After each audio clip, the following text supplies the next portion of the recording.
Hey everybody, I hope you guys are doing well. My name is Dylan Morgan. I'm the creator of Life Crucified, and I'm so happy you guys are here watching this right now.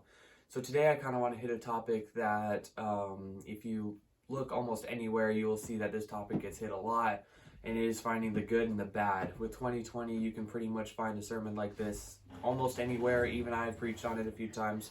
But today I kind of want to focus on finding the good, not in the bad meaning like the coronavirus or the BLM riots, but finding the good in the bad in your own personal life. Like when you're personally struggling, when school sucks, or when work sucks, or when you have family issues or friend issues, when something like that is a struggle in your life, kind of finding the good in those kind of hard times.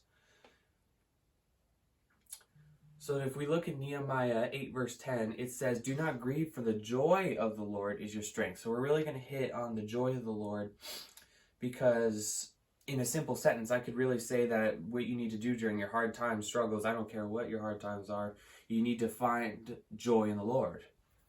It sounds so simple, but can actually be so complicated. Sometimes you have to actually seek joy. You need to seek the good and the bad, because oftentimes it's not just going to come and smack you in the face. For me personally, during 2020, and I am going to actually talk about a little bit of coronavirus, because that's 2020 right now. In March was a really big struggle. Cooped up in the house, didn't really have anything to do. Coronavirus was on high. I was scared out of my mind, and it was a struggle. It was really, really hard for me, and everybody else probably.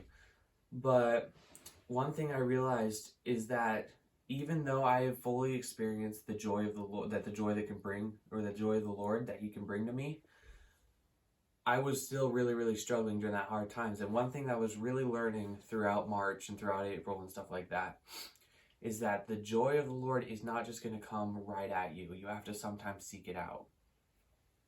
And when I did, when I actually did seek it out during that time, I did feel a sense of joy. I did feel comfort, and I felt amazing despite what was going on in the world. And that is offered to you as well. So once you have fully encountered the joy that the Lord can actually give to you, you will actually want it for eternity. You're going to experience it, and then you're never going to want to live your life without it again. I believe that if every single person on the face of this earth, all 7 billion people of us, really experience the joy that the Lord can be, we would have over 7 billion Christians on fire here on this earth. I've said this before, and I will say it again. I find more joy in the Lord than I find more joy in anything else on this earth. If you all don't know, which I'm pretty sure I've said a few times on in a couple preaches or blogs or both, I don't know. I'm a football player for Ferndale, and one of my most favorite moments on this earth is running out onto the field in the beginning of a game. Okay, so you got the banner all lined up, you got us just sitting there, and everybody's getting ready. They're ready to cheer. The band's getting ready. And then once the band starts playing, you run out of the tunnel, and then you got cheerleaders going crazy. You got the band going crazy. You got the fans going crazy. Best feeling ever. Best feeling in the world. But I find more joy sitting in my prayer chair, reading the word and praying, than I will find joy in anything else on this earth. And all the football players right now who are watching this think I'm insane right now. But it's true. And the joy that is from the Lord is not offered to select people. You know, sometimes I don't know why, but sometimes I get, and this is bad, but sometimes I get a little jealous. I'm like, dang, that guy can really, really encounter the joy of the Lord. That guy really gets a lot of joy from Jesus. He gets a lot of, just happiness. He just seems like a really happy guy, and I know it's all from the Lord. He just seems so on fire. I sometimes will get like a little jealous. And one thing that I've realized is that I can receive that same thing, but I need to put in the effort to go get that same thing. Because the people that experience the joy of the Lord fully, and that I sometimes actually get jealous of, they're seeking it out. They're going hard after the Lord. They're putting in more effort to seek it out than I do. And they're getting the reward for it, and I'm not, because I'm not doing my job as a Christian. And I believe that so many Christians are in danger of actually being lukewarm because they haven't fully experienced the joy the Lord can bring, and they won't make the effort to do so. And right now, you're probably also wondering, how is this a sermon about the good and the bad? It just seems like a sermon about the joy of the Lord at this point. Well, here's the deal. When it doesn't seem like you can find any good in bad times, the joy of the Lord is always available to you. So like during coronavirus times, okay, you couldn't go to a friend's house, really. You couldn't go out and about. You couldn't go hang out with people.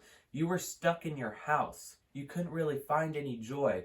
The closest thing to joy that you could really find, honestly, is either your family who was around you, or 5 acres of land that you could play around in like I could, or your phone on Instagram, social media, or sinful things that are on your phone too, because sinful or sin sometimes can be pleasurable.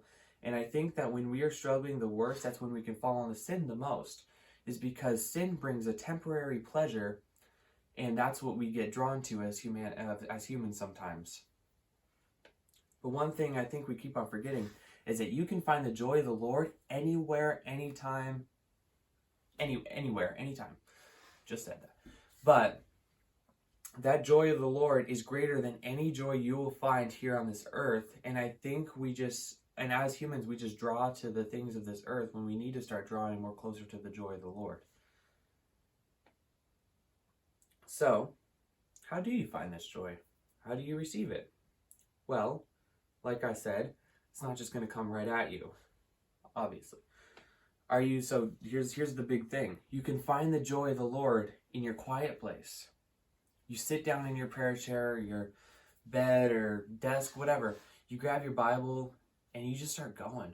You read, if you're new to Christianity, if you're new to all that kind of stuff, study John.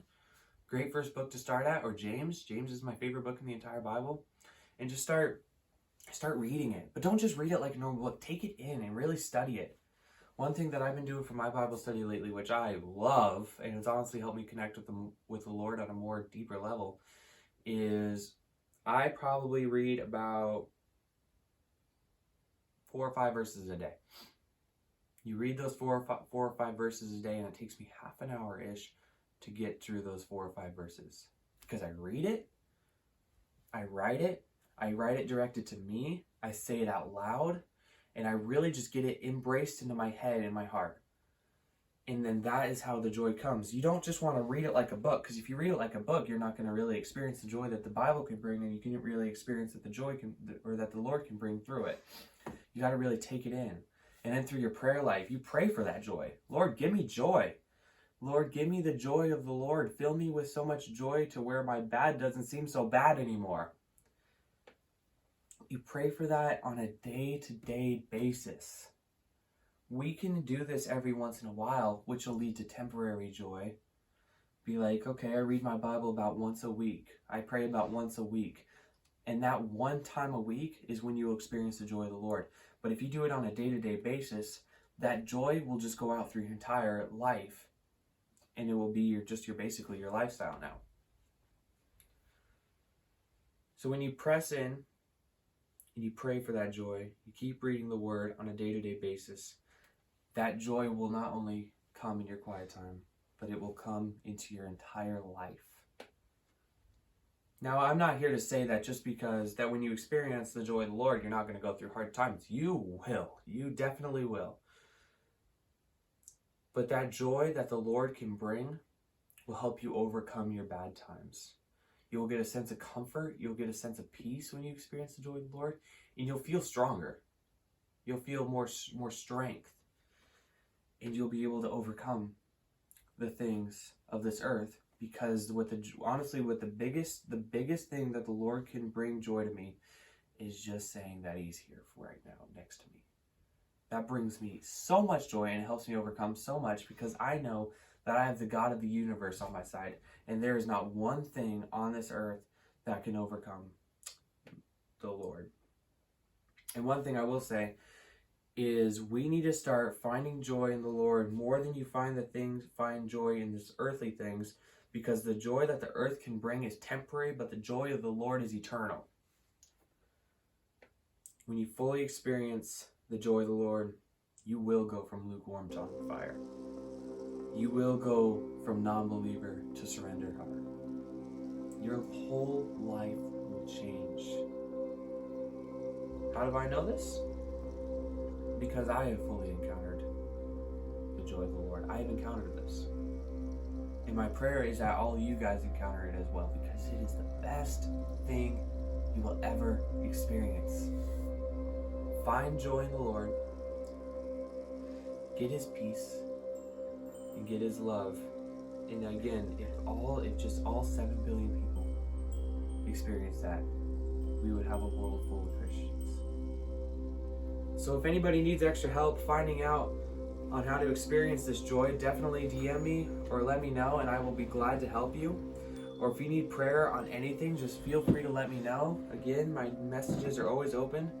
And if you need prayer, again, for anything, just let me know. I'll pray either with you, for you, or both. Love you all. Saturday is the next vlog. See ya.